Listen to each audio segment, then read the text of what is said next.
Guys, alam mo ba na kakaisip mo na mahirap ka lang and ganito na ako, kaya ako mahirap. Ito actually yung biggest reason kung bakit lalo ka naghihirap. Kung ano yung nilalagay mo sa utak mo na reality mo, kung iniisip mo na talagang maghihirap ka habang buhay at yung mga anak mo is magiging mahirap din, yun talaga yung magiging reality. Kasi ganito lang yan.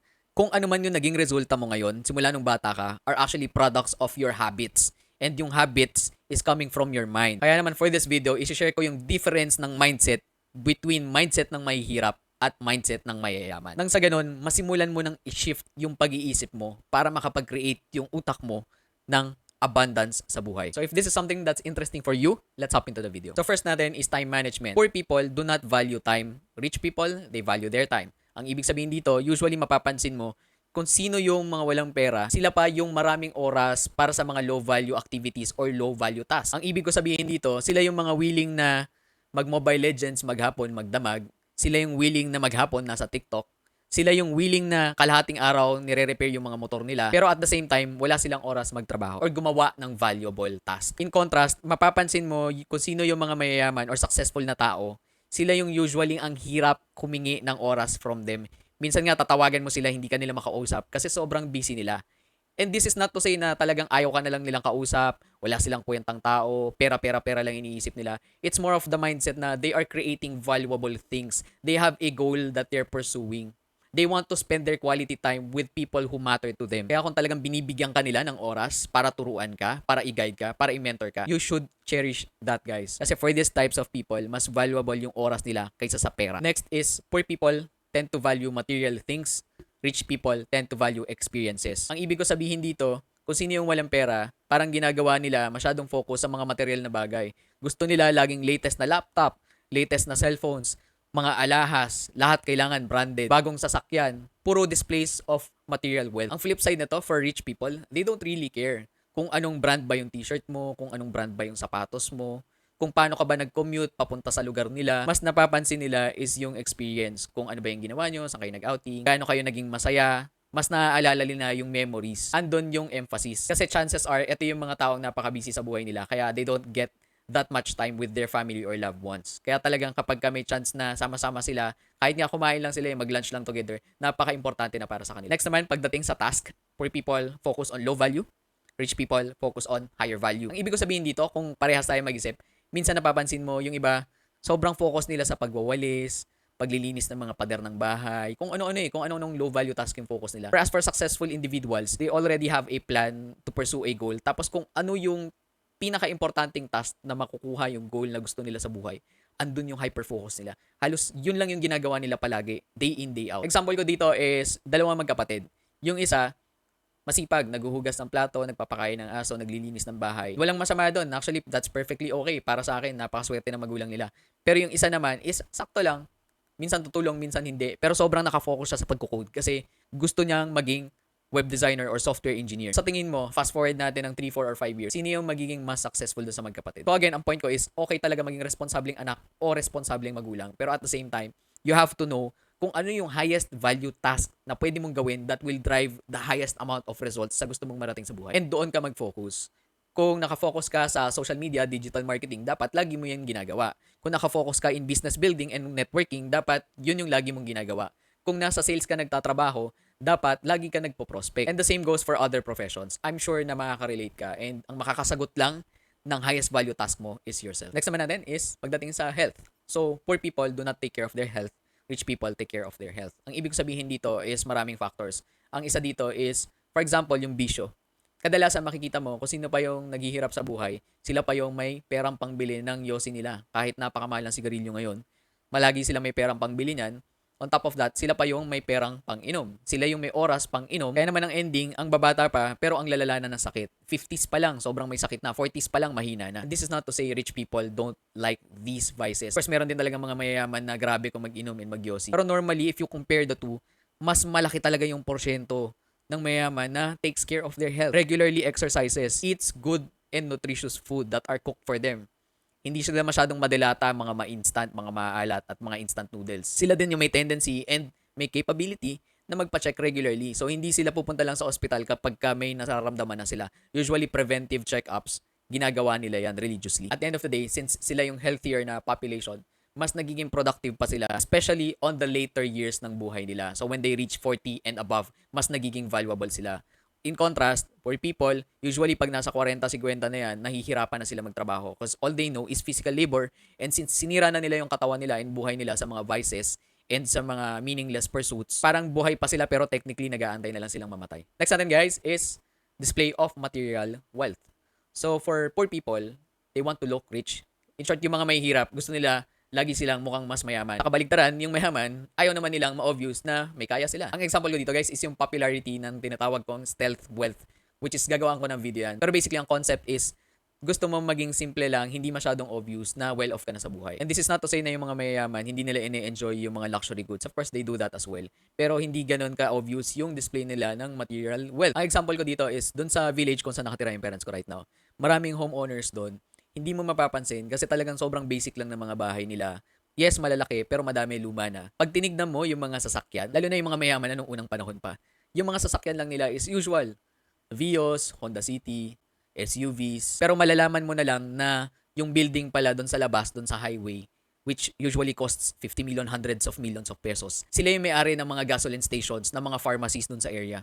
Sila yung may-ari ng mga construction companies na nagsusupply. And yet, pag tinignan mo yung mga mismong tao na tinutukoy ko, usually pag napadaan ka sa bahay nila, sila yung naka-cargo shorts lang, naka-sando lang, naka-plain t-shirts lang. Tapos i-compare ko naman yun doon sa kabilang subdivision, kung saan ako dati nung bata pa kami, doon kami talaga nagsimula. And actually, doon ako tumira last year, nung nangungupahan ako sa nanay ko. Pag nag-ikot ka, ang dami mong makakitang mga sasakyan. Talaga mga 4x4, yung mga latest pa. Minsan may BMW pa nga ako nakikita na nagpa-park doon. Mahihiya kang lumabas kapag hindi ka nakabihis ng maayos. Kasi karamihan, papasok ng office, nakikita mo ang ganda ng bihis, or kung hindi naman papasok ng office, papunta sa mall, di ba? Todo makeup. On the untrained eye, iisipin mo nga na mas may kaya. Kung makikita mo yung tao lang, hindi mo makikita yung loob ng subdivision, mas aakalain mo na kung sino yung mas mahirap, siya pa yung mas maraming pera. And this is not to say na doon sa kabila, doon sa exclusive subdivision is walang mga sports cars, walang mga SUVs. Pero think of it this way, guys.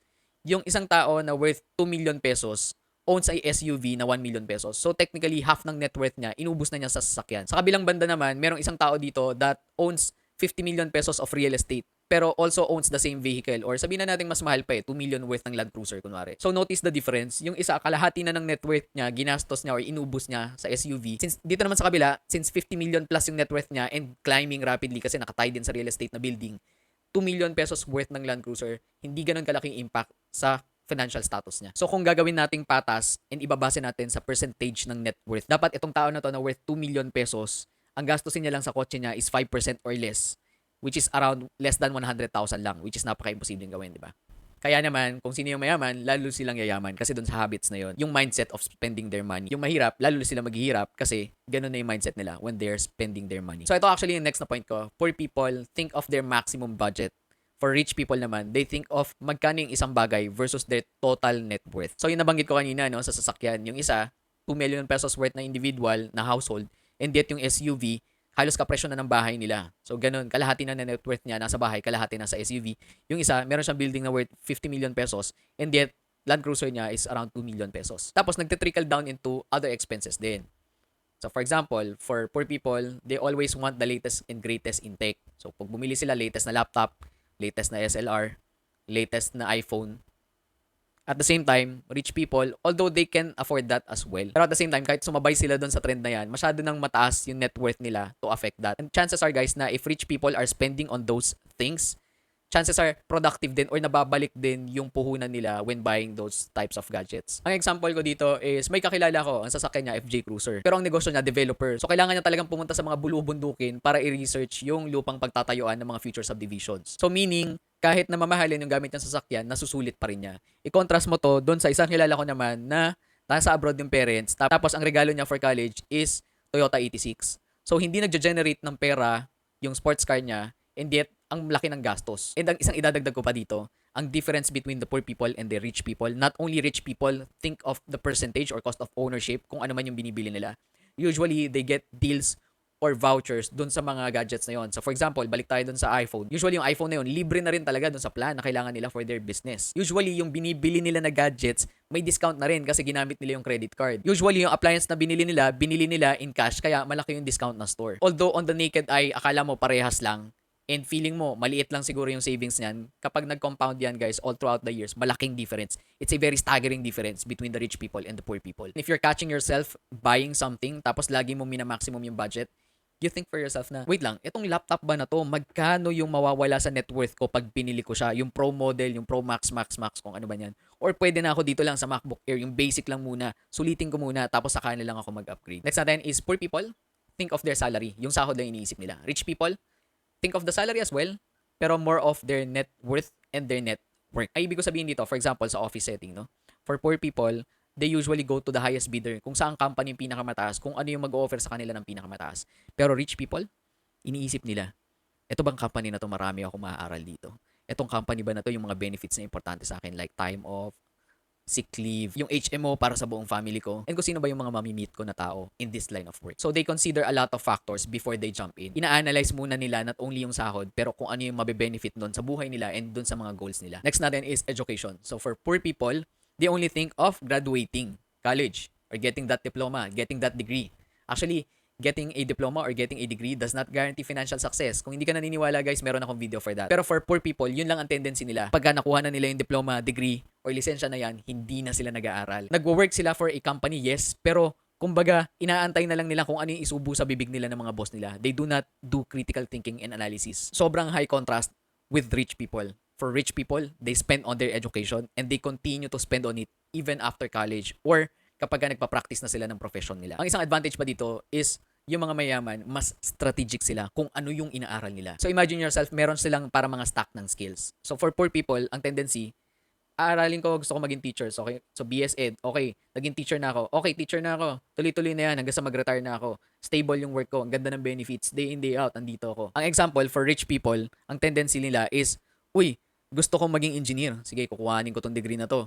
Tapos, ano pa yung mga kailangan kong matutunan aside dito? Kasi, okay maging engineer, okay magtrabaho as engineer, stable yung work, pero ano ba yung pwede ko pang gawin? Like, paano ako magbibuild ng isang company? Anong product yung pwede kong i-research? Kailangan bang mas magaling ako mag-present? So, they will take courses for public speaking. They will take courses para sa 3D design and rendering. In short, hindi natatapos yung learning nila all throughout their life. And napaka-strategic ng mga pinipili nilang skills para, parang kumbaga isipin mo parang sa fighter pilot, no? Sa fighter planes, kunwari F-22 Raptor. Ang dami niyang dinadagdag sa makinarya niya na weapons, kaya kumpleto siya. Well-rounded fighter siya. Meron siya pang long range, meron siyang pang short range, meron siyang camera guided or GPS, meron siyang infrared or heat seeking, tapos meron din siyang Vulcan. In short, mas nagiging well-rounded sila. Ang analogy pa isa nito is sa boxingero, hindi lang panay footwork, di ba? May head movement din sila. Alam din nilang dumepensa sa kalaban nila. So yun yung difference between education ng mahirap at education ng mayaman. Next natin is for budgeting naman. Usually, pag mahirap, sasabihin niyan, paano ako magbabudget? Wala naman ako iba-budget. Well, totoo nga naman. Sa mayaman naman, lagi religiously, tinecheck nila yung finances nila. Pinag-uusapan nila yan not only with their business partners, nagre-report din sila sa board nila or kung sino may-ari ng corporation nila, napapag-usapan din yan inside their family and even sa mga anak nila, tinuturo nila yan. So for poor people naman, ayaw nilang pag-usapan, huwag natin pag-usapan yung pera niya, huwag natin pag-usapan yung gastos na yan, huwag natin pag-usapan yung sahod na yan. So ang tendency, pinapalaki nila yung mga anak nila na wala rin kamuang-muang or walang kaalam-alam tungkol sa financial education. Walang capability na magplano. And even na wala silang pera, actually, it doesn't mean na wala kang pera, hindi ka na dapat nagtatrack ng finances mo. The more reason nga para malaman mo kung saan mo napupunta yung resources mo, yung hard-earned resources ng pamilya mo. Here's a quick analogy for you guys. Instead na budgeting, imagine natin pagja-jogging. So usually, kung sino pa yung mga hindi na kailangan mag-jogging, yun pa yung religious every morning. Sila yung nagja-jog. Sila yung nakikita mo day in, day out. Ginagawa nila yun. So ganun din sa financial planning and budgeting. Usually, kung sino yung kailangan gawin yun, sila pa yung hindi gumagawa nun. Kung sino yung mga well-off and hindi na nila kailangan gawin yun, actually, kaya nila ginagawa yun para mas lalo pa nila ma-improve yung financial status nila. Ang i-add ko na rin dito is, if you're planning, kahit wala ka pang pera, nagpaplano ka na ngayon, kahit papano, magkakaroon ka ng idea kung ano yung mga magiging next steps mo kapag ka bigla ka nagkaroon ng pera. Otherwise, ang kadalasan ko nakikita, kapag yung tao nagkaroon ng pera, ng instant talaga, ang tendency niyan, they will just blow it on expensive cars, or sugal, or babae, or other mga bisyo like alak and yosi. So by preparing in advance, alam mo na more or less kung saan mo i-allocate yung resources ng pera pagka nakakuha ka ng malaking amount of money. Alam mo na more or less kung saan mo siya i-invest para lalo pa siyang lumaki. And last but not the least guys, is yung network. So for poor people, ang tendency nila is surround themselves with other poor people like them. Poor in terms of finances, poor in terms of health, poor in terms of mental health, poor in terms of positivity and outlook in life, poor in terms of plans and aspirations. Short, kung yung mga barkada mo is panay Mobile Legends at TikTok, at bisyo at cutting classes, more or less, isa ka rin sa kanila and ganun din yung magiging future mo. If not, mas malala pa. On the other hand, rich people surround themselves with rich people as well. Rich in terms of finances, rich in terms of respect with God, religiousness, rich in terms of support system and mental health, rich in terms of plans and aspirations in life. So, kumbaga parang nagiging synergistic sa group of people na lagi nilang pinag-uusapan, negosyo, pagiging healthy, paano magiging productive member ng society. Kaya ang tendency, lalo nilang na-elevate yung isa't isa. I'm sure narinig nyo na to somewhere wherein the average net worth ng 5 people you spend the most time with, more or less, yun din yung net worth mo. Ang ibig ko sabihin dito is, kung ang mga kasama mo yung 5 milyonaryo, more or less, either ikaw is milyonaryo na, or magiging milyonaryo na, or hihigitan mo pa yung isang pagiging milyonaryo. Ang the best part pa dito guys is wala ka namang kailangan bayaran para makasama mo yung mga successful people na to. Ang tip ko lang sa'yo is in order to be close with them, be their friends, their confidants, alamin mo kung ano yung mga kailangan nila and provide it to them. You ask them kung ano yung magagawa mo para sa kanila. Huwag mong unahin na, ay mayaman ka kaya gusto kitang barkada para ilibre mo ko lagi. Hindi ganun yun guys. Magbigay ka muna, magbigay, and magbigay. And that's the time that you ask. And that wraps up the video, guys. Do you agree with the things I mentioned? Comment down below. I-comment mo na rin kung ano yung plans or yung mga next step of actions mo. If you have suggested videos that you want me to make, comment down below as well. Again, salamat sa panonood, guys. Don't forget to subscribe. Joe Mac here. I'll see you on the next one.